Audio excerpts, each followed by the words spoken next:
fire as the people's eyes get wider, and we're able to tell the liars from the truthful unifiers, and our consciousness gets higher, higher, higher, higher, higher, higher, higher, higher, higher, higher, higher.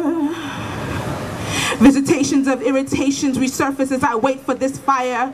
Realize that who I am and what I'm perceived to be are not the same. Without deception of imposed definitions, I affirm that this oppression thing is getting old. As long as the IMF keeps banking, I know the story is still the same. No matter how many places I journey higher and higher into my power, these visitations irritate to humble me to remember who I work for and what I'm here for. And this knowledge itself, blossoming like spring is supposed to, glow so that others can see that the story is still the same. It hasn't changed since chain gangs or when Malcolm was killed. It hasn't shifted since the mentality that thought it was right to snuff Emmett Till. Yes, some things have shifted in semantic rhetoric to delude the primetime viewer who didn't see revolution coming because it was called by a different name. Enterprise, new world, independence, democracy, commerce, and a host of other pretty sounding capitalistic words that don't look like the televised picketing and suicide bombing of angry black and brown people. No, this revolution, the only one we've seen in the past 500 years, was not televised. It started even before there was television. This world order that declared war in existence, calling up, down, right, wrong, war, peace, and peace, some phrase for the dead, or for those in escapist meditations to be ignored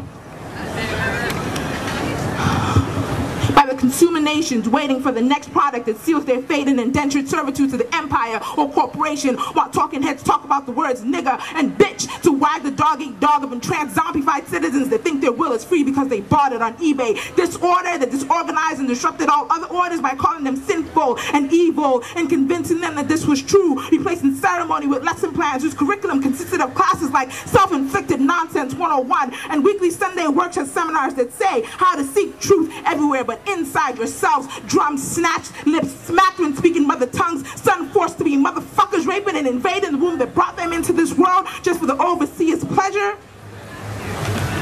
So when the inner city homicide rise high and when domestic violence occurs more frequently than high school graduations, they're rarely measured by the standards set on plantations or reservations and are left to be judged in a federal court of injustice with a jury filled with allies of co-conspiring to keep the tried and tested concept of slavery alive, except now it's called prison. So when I scream bloody murder for the assassination of my ability to dream and understand its language, its message, when I rant to be understood more than others who also rant, and when I call in ceremony Chineke and the ancestors that have come before and followed the way, and when I declare that I am nappy-headed and loving it, I enter this vulnerably visible place recognized by White House revolutionaries that enjoy that I'm scared of the word fight because they taught me to equate it to violence, and they celebrate that I'm petrified of my struggle, for they help me to believe that my silence will keep me alive. But I live not for breath alone, and I learn not for words alone.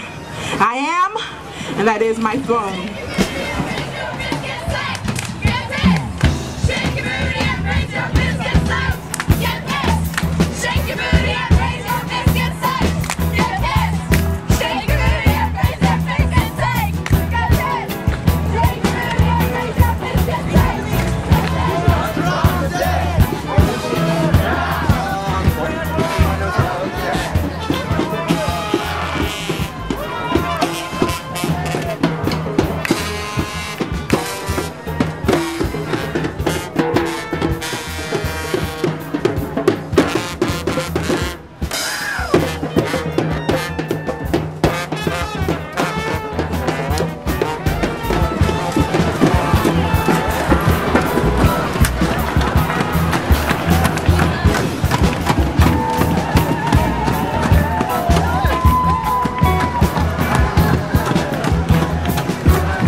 Look at this.